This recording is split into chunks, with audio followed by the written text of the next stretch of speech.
Hello, good morning, greetings of peace.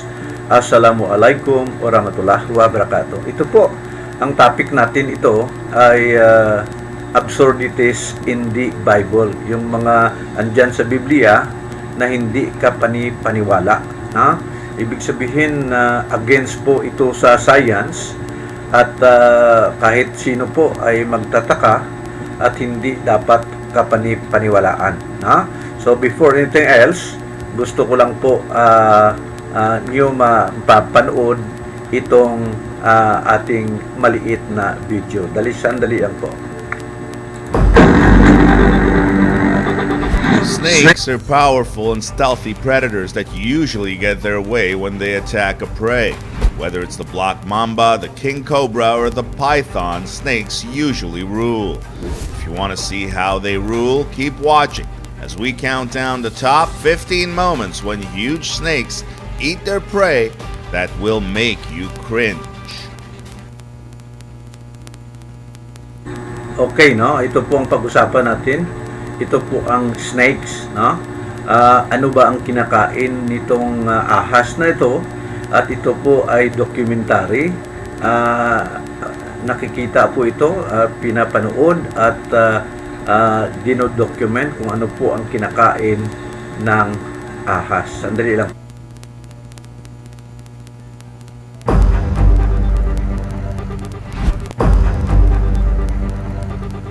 Snakes are powerful and stealthy predators that usually get their way when they attack a prey. Whether it's the black mamba, the king cobra, or the python, snakes usually rule. If you want to see how they rule, keep watching as we count down the top 15 moments when huge snakes eat their prey that will make you cringe.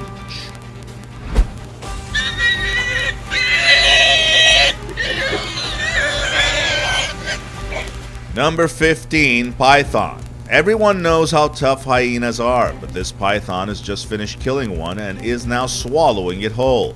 This is the first time I've seen a python swallow hyena in this manner. This is completely insane. This family of wild boars goes for a walk in a swamp, but something is waiting for them, and it isn't their long-lost cousin. It's a python, and it's ravenous. The python gets so close to the boars, it's surprising they don't flee. They stick around for some reason, and the snake ignores them until it grabs one and coils around it. When this happens, the boar squeals until it dies. This snake drags a goat out of the woods and begins to devour it. The goat has already died, most likely because of the snake's attack. Consider So ito po, gusto ko lang ipapakita sa inyo na ang snakes po ay kumakain ng itong hayop na ito, no? Yan po ang pagkain ng snakes po, no? Sige, just to continue. how long this snake is. It starts swallowing the goat whole. In the water, a python attacks a monitor lizard. The snake begins to swallow the lizard, but it is unclear what happens next. A python meets a tiger in this black and white film, and a battle ensues. The snake attempts to encircle the feline, but the tiger sinks its powerful jaws into the snake's body. Despite this, the snake manages to wrap itself around the tiger, and just when you thought the tiger was going to win, it appears it will be the snake. But don't take my word for it. These two pythons are fighting because they both want to eat a rodent that has become trapped between the two reptiles. The snakes are both interested in the prize and become entangled in the affair. Finally, one of the snakes kills the other, and instead of eating a small rodent, he gets to eat a huge snake. Number 14, Black Mamba. When a black mamba approaches a Russell's viper, the viper bites the mamba first. The viper stopped moving, and the black mamba is watching, thinking how it's going to eat and enjoy this fresh meal. Number 13, Python versus Deer. This python is on the prowl, and its target is a deer. The snake begins to suffocate the newborn deer when it is wrapped around its neck, despite the mother's best efforts to free it. Unfortunately, the reptile refuses to cooperate, and the snake swallows the young deer. A group of hunters witness an unusual sight when they come across a python devouring a blessbok. They arrive just as the snake is about to devour the blessbok's head, and the python devours the entire... Oh, kita mo ha?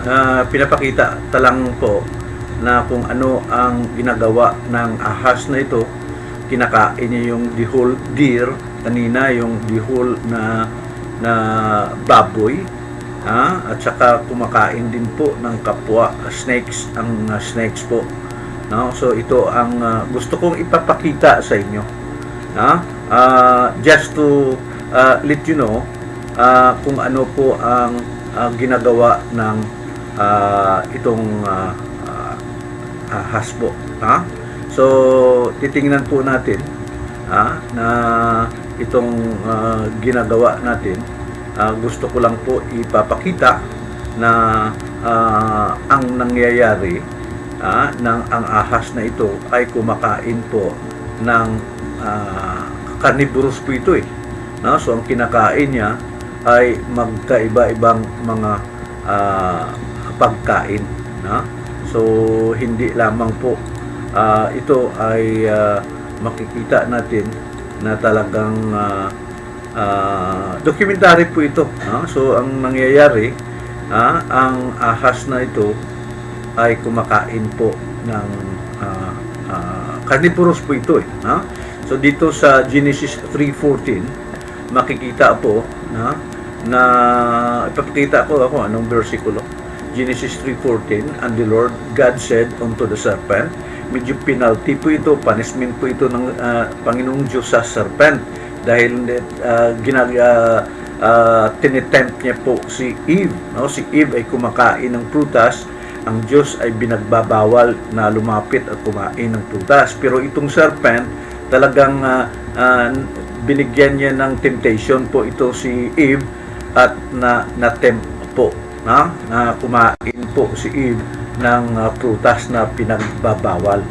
Ang nangyayari po, ang Diyos na Panginoong Diyos nag-force po sa itong serpent at sinasabi po niya dito na ang serpent po, no? And thus thou shalt eat the days of thy life. Ito po ang pagkain daw ng ahas from then and onwards is dust po, no? And thus thou shalt eat all the days of thy life. Ito po ang sinasabi. So kung titingnan mo po, snakes are carnivorous reptiles. So their diet primarily consists of other animals that they eat depends on their species. May mga species po na maliit na mga ahas, kumakain po ito ng mga mice, rats, or rodents. Minsan birds, eggs, insects, fish, frogs, and other mammals, no? Ang mga malalaking ahas po, like the pythons, kumakain po ito ng mga malalaki din, like mga deer, rabbits, and kapwa snakes. Ito po ang kinakain according sa science po. No, additionally, some snakes are like king cobra, mga reptiles po kinakain dito. Minsan yung lizard, yung crocodile, kumakain po ito yung mga malalaking ahas po. So ito po ang ginagawa nating research. So sinasabi ko na rodents and small animals, small mammals, amuning kinakain, labi na gid yung corn snakes, kumakain po ito ng mga mice, rats, ang larger, no, ang buwas, at kinakain po ito ng mga malalaking ahas. Minsan ang kinakain niya ay birds and eggs. This is according to science po, reptiles kinakain din ng snakes, kumakain like the king snakes and some species of cobras, kinakain nila yung reptiles including lizards and snakes, ito po ang nangyayari. Kumakain din mga aquatic na mga snakes, kumakain ng fish, at yun po ang mga pagkain, mga eels, mga sea snakes, kinakain po ito ng mga aquatic snakes po. So Itong mga pagkain, binibigay natin, pero sa kanina, documentary po, sinasabi dito sa Bible, na ang kinakain po ng serpent, ito ang sinasabi natin, dust po, and dust thou shalt eat all the days of thy life. Ito yung po ang punishment ng Panginoong Diyos. Pero nangyayari ba ito? Hindi po. So ito, ang verse na to na Genesis 3:14, sinasabi natin na ito ay false. False po ito dahil ang nangyayari, ang pagkain po ng snakes ay hindi po dust. Ang sinasabi dito, dust shalt thou eat all the days of thy life. Sa kanina, yung maliit na video na pinapakita natin, ang kinakain po ng ahas ay hindi po dust. At sa pag pumunta ka sa mga zoos, wala kang mga nagpapakain ng mga hayop, hindi po sila nagpapakain ng dust sa mga snakes. Ang pinapakain nila ay kung minsan yung birds, kung minsan karne, kung minsan yung patay na mga mammals, yan po ang pinapakain nila. So puntahan natin ang documentary just to say na itong verse na Genesis 3:14 is one of the verse na absurd po, na absurdities in the Bible. So masasabi natin na itong verse na sinasabi ko na is false. Dahil hindi po ito totoo. May nagsasabi na ito po ay figurative lang. Figurative. Pero kung titingnan mo sa Biblia, hindi po figurative ang sinasabi po dito. Actual po ito. Dahil yung punishment kay Eve na magkaroon siya ng kung magbuntis siya, kung manganak siya, makaano siya ng sakit dito sa sinasabi natin. So ito po ang sinasabi natin na hindi po ito figurative. This is actual. Dahil kung titingnan po ninyo itong Bible, marami pong sinasabi dito sa Genesis 3:14. Yan po ang so dito sa 15, I will put enmity between thee and the woman, and between thy seed and thy seed. It is shall browse thy head, and thou shalt bruise the heel. So actual po ito na talagang ang tao ay medyo magalit sa ahas. Unto the woman, he said, ng Panginoong Diyos. Titingnan po natin kung ito po ay talagang figurative. Unto the woman, he said, I will greatly multiply thy sorrow and thy conception. Pagbubuntis niya. In sorrow thou shalt bring forth children, and the desire shall be to thy husband, and he shall rule over thee. So ito yung pong sinasabi ng Biblia, na ang punishment na magkaroon siya ng sakit. Titingnan po natin dito sa Tagalog, sa Genesis 3:16, si 16. Titingnan po natin dito sa 16. Sinasabi po dito, sinabi niya sa babae, pararamihin kong lubha ang iyong kalumbayan at ang iyong paglilihi, mga nganak kang may kahirapan. So ito po ang punishment ng Panginoong Diyos. At talagang totoo, literal na may kahirapan dahil masakit po ang mga anak. Not lately, dahil ngayon medyo may anesthesia na. Pero dati, pag nanganak yung babae, talagang masakit na masakit. At iyong asawa ay hinulod ang iyong kalooban at siya ay papanginoon sa iyo. So magiging subservient po ang babae sa lalaki or kay Adan. At kay Adan sinabi sapagkat iyong dinidinig ang tinig ng iyong asawa, dahil na-tempt po ito si Adan, ni Eve, at kumakain ka ng bunga ng punong kahoy na aking inuutos sa iyo na sinasabi, huwag mong kakainin yaon. Sinasabi doon, sumpain ang lupa dahil sa iyo. Sumpain ang lupa dahil sa iyo, kakain ka sa sa kanya sa pamagitan ng iyong pagpagal at na lahat ng araw ng iyong buhay. Dito makikita mo na talagang punishment, literal punishment po ang binigay kay Eve at saka binigay po kay Adam, kay Adan. Ang isinisibol niyaon ay iyong mga tinik at mga dawag, at kakain ka ng pananim sa parang. So, ang nangyari po ito, medyo kinuha na sila sa Garden of Eden. Dati kumakain lang sila ng prutas, pero at that moment, talagang may kahirapan na. Dahil dapat bubungkal na si Adan ng lupa, magtatanim, at talagang yan po, sa pawis ng iyong mukha ay kakain ka ng tinapay. Ibig sabihin, paghirapan ni Adan ang bawat na dapat niyang kainin. So this is a physical, literal na punishment po. So itong sa Genesis 3:14 na sinasabi po dito, Genesis 3:14, at sinabi ng Panginoong Diyos sa Ahas, sapagkat ginawa mo ito, ay sumpain ka sa higit sa lahat ng mga hayop at ng higit sa bawat ganid sa parang.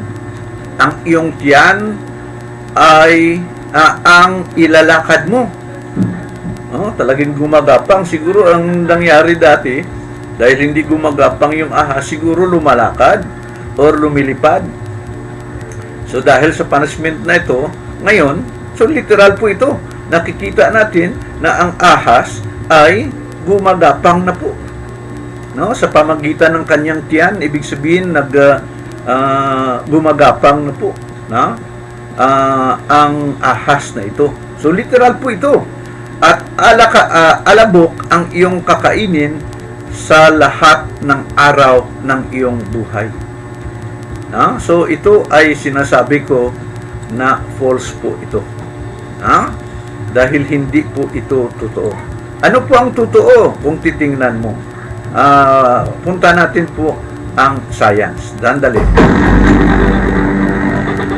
Snakes are powerful. Snakes are powerful and stealthy predators that usually get their way when they attack a prey. Whether it's the black mamba, king cobra, or the python, snakes usually rule. If you want to see how they rule, keep watching as we count down the top 15 moments when huge snakes eat their prey that will make you cringe.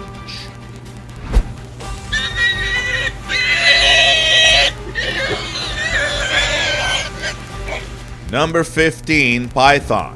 Everyone knows how tough hyenas are, but this python has just finished killing one and is now swallowing it whole. This is the first time I've seen a python swallow hyena in this manner. This is completely insane. This family of wild boars goes... So kung titingnan mo po, itong video na to ay makisabi natin na ito ay true. Dahil makita po natin sa aktual na kumakain po ito ng mammals dahil sinasabi ko na carnivorous po ito. So, sandali. For a walk in a swamp, but something is waiting for them, and it isn't their long-lost cousin. It's a python, and it's ravenous. The python gets so close to the boars, it's surprising they don't flee. They stick around for some reason, and the snake ignores them until it grabs one and coils around it. When this happens, the boar squeals until it dies. This snake drags a goat out of the woods and begins to devour it. The goat has already died, most likely because of the snake's attack. Consider how long this snake is. It starts swallowing the goat whole. In the water, a python attacks a monitor lizard. The snake begins to swallow the lizard, but it is unclear what happens next. A python meets a tiger in this black and white film, and a battle ensues. The snake attempts to encircle the feline, but the tiger sinks its powerful jaws into the snake's body. Despite this, the snake manages to wrap itself around the tiger, and just when you thought the tiger was going to win, it appears it will be the snake, but don't take my word for it. These two pythons are fighting because they both want to eat a rodent that has become trapped between the two reptiles. The snakes are both interested in the prize and become entangled in the affair. Finally, one of the snakes kills the other, and instead of eating a small rodent, he gets to eat a huge snake. Number 14, Black Mamba. When a black mamba approaches a Russell's viper, the viper bites the mamba first. The viper stopped moving, and the black mamba is watching, thinking how it's going to eat and enjoy this fresh meal. Number 13, Python versus Deer.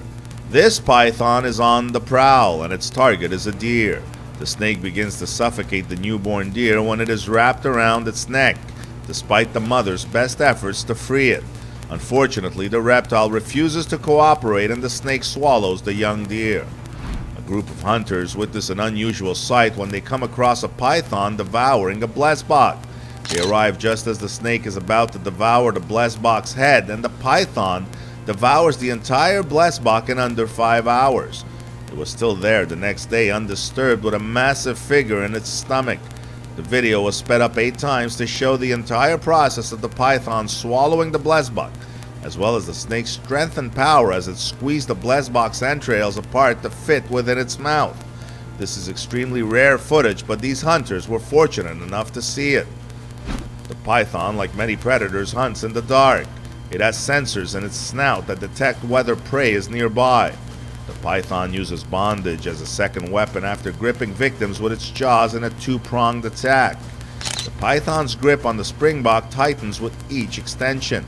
As the python tightens its grip, each breath becomes shallower until death by strangulation occurs. Right now, the jaws are putting on a show. Rather than chewing or dismembering their prey, pythons consume it whole, beginning with the head. After this python has one of the largest stomachs ever seen, and it can go a year without eating. Number 12, Python versus Monkey. These adult monkeys are constantly on the lookout for potential threats. One of their most lethal threats is also one of their most elusive. Its massive camouflaged body blends into the leaf litter. Warm-blooded prey is detected by the snake. Indian pythons can grow to be up to 16 feet long and can easily swallow an entire monkey. The python is aware that food is nearby and waits until the time is right. The snake wraps its muscular body around its prey until it suffocates and swallows it whole. Number 11, Anaconda versus Cow. Because this snake is so hungry, it decides to attack a cow. That's right, consider how the snake drags the cow out of its corral and clings to its leg. Is this something that you imagine could happen? The person filming decides to stop for reasons I don't understand. A live young cow is being devoured by this massive anaconda. As seen in the video, it all begins with the head. I know snakes can open their mouths wide, but a cow is massive. It will take months for the snake to digest such a massive animal, but you'll know it's done when the cow's leg tips enter the snake's body. This snake causes havoc when it tries to suffocate another cow. This cow, on the other hand, refuses to accept its predicament and easily frees itself from... Kita mo kahit yung baka, ang cow, kaya-kaya pong kainin. Yan pong kinakain ng ahas. So, ahas or family ng mga ahas, serpent po ang tawag doon, family niya. At ito po ay sinasabi ko na ito ay true. Dahil documented po ito kung anong kinakain po ng ahas.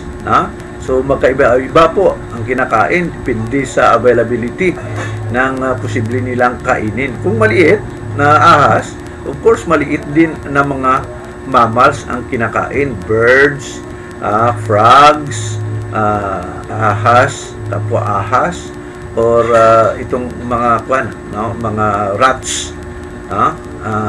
Yan po ang mga kinakain. So, yan lang po, binibigay ko sa inyo at titingnan nyo po ang authenticity po nito. So, just to tell you na kung ano po ang kinakain ng ahas. The grip of the snake and flees. Number 10, snake versus lion. There aren't many videos where snakes face off against lions, but this is one of them. A massive python lunges at a lion cub, but the young lion is agile and maneuvers around the python, looking for the best spot to strike. They are caught in a fight to the death when the lion decides to engage. A few more members of the pride arrive and attack the snake to assist their friend. Number 9, python versus dog. I'm not sure how frequently stray or wild dogs meet pythons, but this dog appears to be in danger in this video. This python has wrapped its entire body around it, suffocating it. The dog is temporarily released from the python's clutches, but only for a few seconds, before the python reclaims it. This brave dog begins biting at the serpent incessantly until the python lets go of the dog, who then manages to flee. I honestly did not expect this outcome. Number 8, black mamba versus rat. This rat is completely unaware he is in grave danger and continues to move around the venomous snake, even stepping on it, while the snake waits for the perfect moment to strike. Once he strikes and the venom takes effect, the rat is promptly devoured. When a snake notices a small rodent moving around, it goes in search for food. When the snake detects the rodent is close by, it enters the rodent's den and searches for it. The snake slithers into the underground burrow of the rodent and grabs it. Rodents aren't even safe at home when they're minding their own business. Number 7, python versus leopard. When a hunt fails, a leopard returns home and calls her youngster, but there is no response. Something isn't quite right. In less than a second, the leopard recognizes the assassin, an African rock python. As she pursues her cub's assailant, the female leopard jeopardizes her own life. The leopard is undeterred as the python hides among the thorns. Her perseverance pays off in the end. After the injured python moves, the leopard is ready for the next round. She waits until the python emerges from the cave. But there isn't a brawl. A built-in reflex forces the snake to forego its well-earned meal. When a python is under duress, it regurgitates its meal to shed excess weight and make a quick escape. The leopard has abandoned her attack and discovered her dead cub, which the python had left behind. The leopard mourns her cub. Number 6, anaconda. This anaconda is crushing a crocodile, and there is no way for the crocodile to escape. The snake is massive and has completely encircled the crocodile. The crocodile is not small either. This anaconda packs a powerful punch. The green anaconda is known as the world's heaviest snake. They can grow to be 25 feet long and weigh more than 300 pounds. Anacondas spend almost all... Okay, kita mo pati yung ang crocodile, kinakain po. Hindi po dust ang kinakain. Hindi po buhangin ang kinakain. Kinakain pati yung kapwa snakes, pati yung mga crocodile, lizards, or family ng mga lizards, kinakain po ng snakes po. So ibig sabihin, dahil documentary po ito, makikita po ito sa mga science book, ito po ay true. Yung kanina, yung Genesis 3:14 ay false po. So ito ang masasabi natin na mga absurdities ng Biblia. So ito lang po ang gusto kong ibigay sa inyo, at how I wish mapanood nyo ito at makabigay po kayo all their time in and around water to maintain their mass. Because it is disguised to blend in with plant-choked water, this snake usually waits for prey to come to it.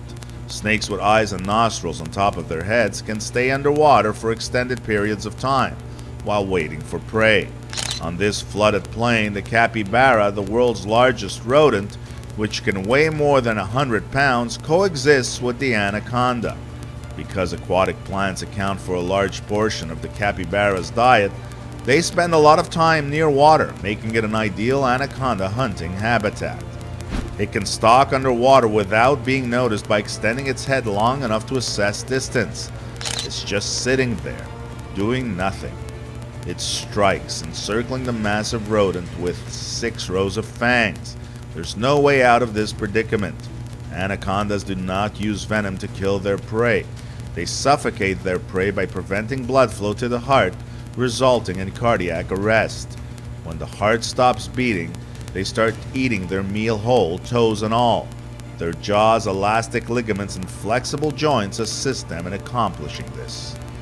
An anaconda lurks in a waterhole, ready to pounce on anything edible. A few birds flit about, but is this what the anaconda desires? A caiman swims by, oblivious to the snake's presence. The caimans leap from the water before being ambushed, but one is too slow and is swallowed by the snake.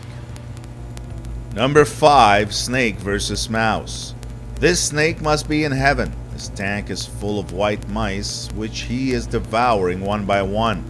This looks more like a scene from a horror film than a feeding session. The mice are terrified, and they are all huddled together in one corner of the tank because they know what is going to happen to them sooner or later.